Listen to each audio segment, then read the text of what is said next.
শূন্যই শূন্যৰ লগত লগ লাগিলে শূন্যই হয় আমি ক'ব খুজিছোঁ। এখৰ পিছতো শূন্য আছে, এতিয়া পিছৰ শূন্যবোৰ সন্মুখলৈ আহিবলৈ আৰম্ভ কৰিছে। এখৰ পিছত থকা শূন্য সন্মুখলৈ আহিলে কি হয় আপোনালোকে জানে? সন্মুখলৈ আহিলে কি হ'ব? 10 হ'ব আৰু তাতকৈ কৰিব, আৰু পিছত ইটো শূন্য আৰু সন্মুখলৈ আহিলে 1 হ'ব। গতিকে শূন্যৰ মাহাত্য কি বুজি পাব 21 নিৰ্বাচনত এপ্ৰিল আৰু মে'। গতিকে ৰাইজ এতিয়া সাজু হৈছে, ৰাইজৰ আবেগ, মৰম, অনুভূতি, আশীৰ্বাদ মই কেৱল মাত্ৰ আহ্বান জনাব খুজিছোঁ আপোনালোকে কেৱল মাত্ৰ EVM মেচিনত ইয়াক সীমাবদ্ধ কৰক। EVM মেচিনৰ মাজত ইয়াক ৰাখিবৰ কাৰণে ব্যৱস্থা কৰক, বেলেগ পেপাৰৰ মাজতে ৰাখিবলৈ ব্যৱস্থা কৰক। এতিয়া 21ত অসমত জাতীয় দলৰ চৰকাৰ হ'ব। উপদেষ্টা সন্মানক সমন্বয়ক আহ্বায়ককে প্ৰমুখ কৰি বিষয়ববীয়া কৰ্মকৰ্তাসকল, দলৰ বিভিন্ন সমিতি, সমষ্টি সমিতি, পঞ্চায়ত সমিতি, জিলা পৰিষদ সমিতি আৰু আন সমিতিৰ সন্মানীয় বিষয়ববীয়া কৰ্মকৰ্তাসকল, বিভিন্ন ভাতৃভংগী সংগঠনৰ সন্মানীয় বিষয়ববীয়া কৰ্মকৰ্তাসকল, মই সকলোলৈকে অসম জাতীয় পৰিষদৰ তৰফৰ পৰা আন্তৰিক শ্ৰদ্ধা নিবেদন কৰিছোঁ। বিশেষকৈ ইয়াত উপস্থিত থকা এই সমষ্টিৰ বিভিন্ন প্ৰান্তৰ সন্মানীয় জ্যেষ্ঠ ব্যক্তি, আই মাতৃ, সন্মানীয় শিক্ষাগুৰু, সন্মানীয় সাংবাদিক বন্ধুসকল, ছাত্ৰ ছাত্ৰী সকলোৰে প্ৰতি আন্তৰিক শুভেচ্ছা অভিনন্দন জনাইছোঁ। কলমকৈ হ'লেও ইংৰাজী নৱবৰ্ষৰ আন্তৰিক শুভেচ্ছা জনাইছোঁ। আগতীয়াকৈ ভোগালী বিহুৰ আন্তৰিক ওলগ জনাইছোঁ। অসম জাতীয় পৰিষদৰ এক গধুৰ দায়িত্ব মোৰ ওপৰত অৰ্পণ কৰিছে অসমৰ ৰাইজে, অসমৰ জনসাধাৰণে। আজি মই প্ৰথমবাৰৰ কাৰণে এই জিলালৈ আহিছোঁ। এই জিলালৈ অহাৰ আগত বিভিন্ন জিলা মই ইতিমধ্যে পৰিভ্ৰমণ কৰিলোঁ, বহুত ঠাইলৈ গ'লোঁ। প্ৰতিটো অঞ্চলতে সমগ্ৰ অসমৰ ৰাইজে অসম জাতীয় পৰিষদৰ প্ৰতি যিটো মৰম দেখুৱাইছে, আৰু তাৰ লগে লগে সকলো ৰাইজৰ মনত এটাই আশা যে অসমৰ সমাজ জীৱনত ৰাইজে সন্মুখীন হৈ থকা যি ভয়াৱহ পৰিৱেশ পৰিস্থিতি, এই পৰিস্থিতিৰ অৱসান হ'ব লাগে। অসমৰ জনগণে এইখন সমাজত মৰ্যাদা সহকাৰে জীয়াই থাকিব খোজে। জনগণে নিজৰ অধিকাৰ নিজৰ হাতত ৰাখি আমাৰ অসমৰ সমাজ জীৱন, অসমৰ সামাজিক ভৱিষ্যত সুৰক্ষিত কৰিব খোজে। অসমৰ মাটি ভেটি সম্পদৰ ওপৰত অধিকাৰ সুৰক্ষিত কৰি ৰাইজে স্বাভিমানী নিজৰ যিটো চৰিত্ৰ সেইটো অক্ষুণ্ণ ৰাখিব খোজে। কিন্তু বিগত সময়ছোৱাত চৰকাৰৰ ৰাজনৈতিক দলসমূহৰ তেওঁলোকৰ যিটো সুবিধাবাদী চৰিত্ৰ, সাম্প্ৰদায়িক ৰাজনৈতিক পৰিৱেশ সৃষ্টি কৰাৰ তেওঁলোকৰ যিটো গোপন এজেণ্ডা, কেৱল মাত্ৰ জনতাক ৰাইজক সাম্প্ৰদায়িকতাৰ নামত পণবন্দী কৰি সকলো ধৰণৰ উন্নয়ন, সকলো ধৰণৰ ৰাইজৰ আশা আকাংক্ষাৰ বস্তু সকলো বিষয় বঞ্চিত কৰি কেৱল মাত্ৰ দিছপুৰৰ মচনদ দখল কৰিবৰ কাৰণে তেওঁলোকে বিচৰা যিটো চিন্তা, যিটো আদৰ্শ, সেই চিন্তা আদৰ্শক পৰিহাৰ কৰি অসমত এটা উন্নত এটা চিন্তাৰে সমাজখনক আগবঢ়াই লৈ যাবৰ কাৰণে সকলোৰে আশা আছে, সপোন আছে। আপোচবিহীন স্বাভিমানী চৰিত্ৰৰে সমাজখনক আগবঢ়াই লৈ যাবৰ কাৰণে সকলোৰে এটা লক্ষ্য আছে। গতিকে আজি মই যি দায়িত্ব গ্ৰহণ কৰিছোঁ, এই দায়িত্বৰ পিছত মই সমগ্ৰ অসমবাসী ৰাইজক এটাই কথা ক'ব খুজিছোঁ, আমি অসমৰ সমাজ জীৱনৰ পৰা সাম্প্ৰদায়িকতা নাইকিয়া কৰিব খুজিছোঁ।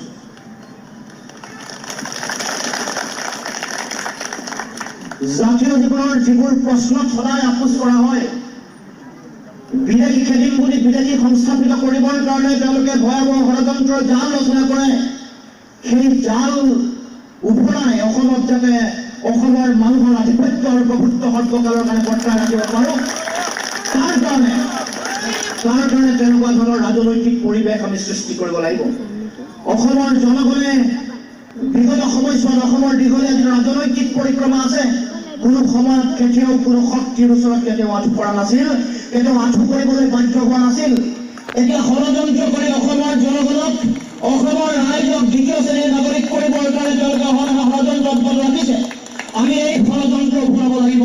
অসমৰ জনগণৰ যিটো স্বাভিমান আছে, এই স্বাভিমানে কেতিয়াও অসমৰ সমাজ জীৱনত দ্বিতীয় শ্ৰেণীৰ নাগৰিক হিচাপে জীয়াই থাকিবলৈ শিকা নাছিল, শিকা নাই, আৰু আগন্তুক দিনতো অসমৰ জনগণে কেতিয়াও দ্বিতীয় শ্ৰেণীৰ নাগৰিক হিচাপে জীয়াই নাথাকে।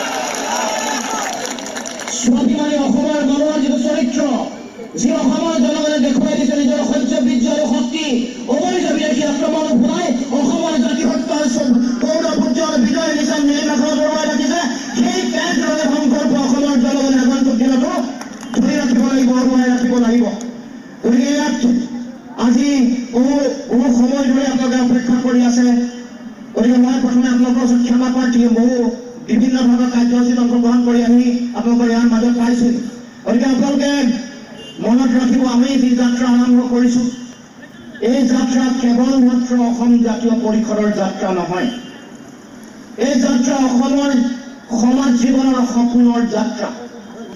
ৰাইজে নিজৰ অধিকাৰ সুৰক্ষিত কৰিব খোজে, ৰাইজে নিজৰ প্ৰভুত্ব, ৰাজনৈতিক প্ৰভুত্ব আৰু আধিপত্য বিস্তাৰ কৰিব খোজে, ৰাইজে নিজৰ সামাজিক নিৰাপত্তা সুনিশ্চিত কৰিব খোজে, ৰাইজে অসমৰ মাজৰ পৰা সাম্প্ৰদায়িকতাৰ বিষবস্ত্ৰ ফুলে ফুকাই উৎখাত কৰিব খোজে, ৰাইজে অসমৰ ভাষা কৃষ্টি সংস্কৃতি জীয়াই ৰাখিব খোজে। এয়াই অসমৰ জনগণৰ সপোন। অসমৰ জনগণে বিচৰা নাই যে আমাৰ উঠি অহা নতুন প্ৰজন্মক চাকৰি বাকৰিৰ নামত যেতিয়া পৰীক্ষা দিবলৈ যাব তেওঁলোকৰ প্ৰশ্ন কাকত থাকিব। ৰাইজে বিচৰা নাই চাকৰি বাকৰি যেতিয়া আহিব তেওঁলোকে অবাধ দুৰ্নীতি স্বাধীনভাৱে হেঁচি দিব, স্বজন তোষণ হ'ব তেওঁলোকৰ মন্ত্ৰী, তেওঁলোকৰ বিধায়ক, তেওঁলোকৰ সভাপতি, গোটেই বমশীক চাকৰি দিব। অসমৰ জনগণে বিচাৰিছে যে আমাৰ উঠি অহা নতুন প্ৰজন্মৰ যিটো সপোন, তেওঁলোকে শিক্ষা হান কৰিব, শিক্ষা হান কৰাৰ পাছত তেওঁলোকে পৰীক্ষা দিব, পৰীক্ষাত তেওঁলোকে সম্পূৰ্ণ দুৰ্নীতিমুক্তভাৱে তেওঁলোকে উত্তীৰ্ণ হ'ব, এটকাও নিদিয়াকৈ তেওঁলোকে চাকৰি পাব। কোনো মন্ত্ৰী, কোনো বিষয়া, কোনো বিজেপিৰ সভাপতিৰ অনধিক সময় চাকৰি নাপায়, এইটো নিশ্চিত। গতিকে জাতীয় পৰিষদৰ এইটো প্ৰথম আমাৰ চৰ্ত, অসমৰ জনগণক ন্যায় দিয়া, নিৰাপত্তা দিয়া, স্বাভিমানী মানুহ হিচাপে জীয়াই থাকিবলৈ তেওঁলোকক শক্তি আৰু সাহস দিয়া। দিল্লীৰ চকুত চকু থবলৈ ভয় কৰা কোনো শাসক, কোনো ব্যক্তিক অসমৰ জনগণে কেতিয়াও প্ৰশ্ৰয় দিয়া নাই, নিদিয়ে।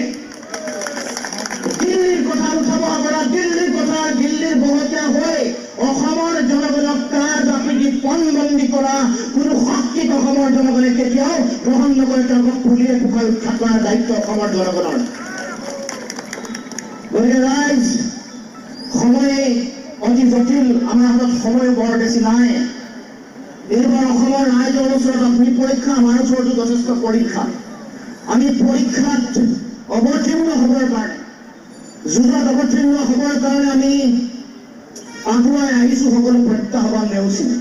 মই যিদিনাখনৰ পৰাই সেই বাটত ভৰি দিছো, সেইদিনাখনে কৈছো যে সন্মুখত বহু জটিলতা আছে, প্ৰত্যাহ্বান আছে। যি বাটেৰে আগবাঢ়িছো, তলত জুই, ওপৰত তৰোৱাল, দুইফালে কাঁইট, কিন্তু তৰোৱাল জুই সফলত আমি সকলোৱে মিলি প্ৰতিষ্ঠা কৰিব লাগিব। আৰু যিসকলে, যি ৰাজনৈতিক দলে আপোনালোকক পণবন্দী কৰি ৰাখিছে, এই সমষ্টিটোত ভয়াৱহ এটা ৰাজনৈতিক সংস্কৃতিৰ ৰাংনানি কৰিব খুজিছে, গণতন্ত্ৰক ধ্বংস কৰি হিন্দু মুছলমানৰ নামত ৰাজনৈতিক বিষবস্ত্ৰ সিঁচাৰ যি ষড়যন্ত্ৰ ইয়াত আৰম্ভ হৈছে, এই ষড়যন্ত্ৰ আমি সমগ্ৰ অসমৰ ভিতৰত প্ৰথমে এই সৰভোগ সমষ্টিৰ পৰা প্ৰথমে উৎখাত কৰিব লাগিব।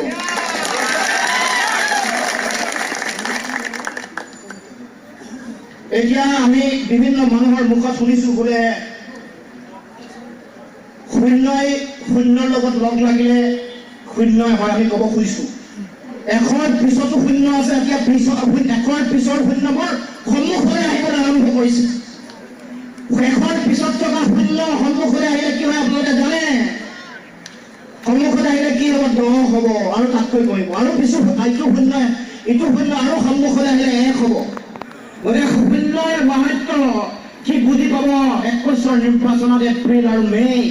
গতিকে ৰাইজ এতিয়া সাজু হৈছে, ৰাইজৰ আবেগ, মৰম, অনুভূতি, আশীৰ্বাদ মই কেৱল মাত্ৰ আহ্বান জনাব খুজিছো আপোনালোকে কেৱল মাত্ৰ EVM মেচিনত ইয়াক সীমাবদ্ধ কৰক। EVM মেচিনৰ মাজত ইয়াক ৰাখিবৰ কাৰণে ব্যৱস্থা কৰক, বেলেগ পেপাৰৰ মাজত ৰাখিবলৈ ব্যৱস্থা কৰক।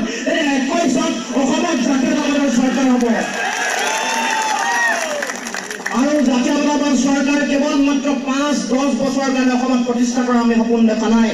এয়া অসমৰ জনগণৰ সপোন, অসমৰ ৰাইজৰ সপোন। গতিকে মই ক'ব খুজিছোঁ, আমি সকলোৱে সংকল্প লোৱাটো প্ৰয়োজন। আমি 5 বছৰ 10 বছৰ নহয়, সৰ্বকালৰ কাৰণে এখন অসমত জাতীয়তাবাদৰ ভেটি শক্তিশালী কৰিব লাগিব, জাতীয়তাবাদ প্ৰতিষ্ঠা কৰিব লাগিব। গতিকে আমিও ওলাই আহিছোঁ অসমৰ সমাজ, দেশ আৰু জাতিৰ সুৰক্ষিত ভৱিষ্যতৰ কাৰণে। আমি যাতে এখন অসমত সৰ্বকালৰ কাৰণে আমাৰ ভাষা, কৃষ্টি, সংস্কৃতি, আমাৰ ৰাজনৈতিক অধিকাৰ, সামাজিক ভৱিষ্যত সুৰক্ষিত কৰিব পাৰোঁ।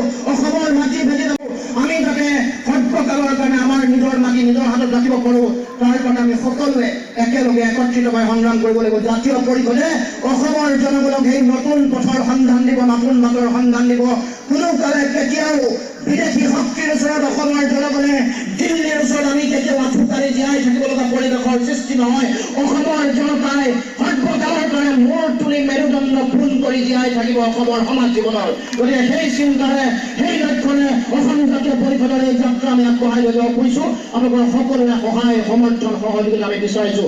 আৰু আমি আশাবাদী আগন্তুক দিনত অসম জাতীয় পৰিষদৰ নীলিম পতাকাৰ তলত আমি সকলোৱে একত্ৰিত হৈ অসমৰ জাতীয় জীৱনৰ জয়গান গাব পাৰিম, অসমৰ জাতীয় জীৱনৰ স্বাভিমানী যাত্ৰাত আমি সকলোৱে অংশগ্ৰহণ কৰিব পাৰিম। গতিকে এইখিনিকে কৈ, এইখিনিকে আহ্বান জনাই সমগ্ৰ অসমৰ জনতাৰ অংশগ্ৰহণ বিচাৰি এই যাত্ৰাত মই মোৰ বক্তব্য সামৰি পাইছোঁ। ধন্যবাদ। জয় অসম।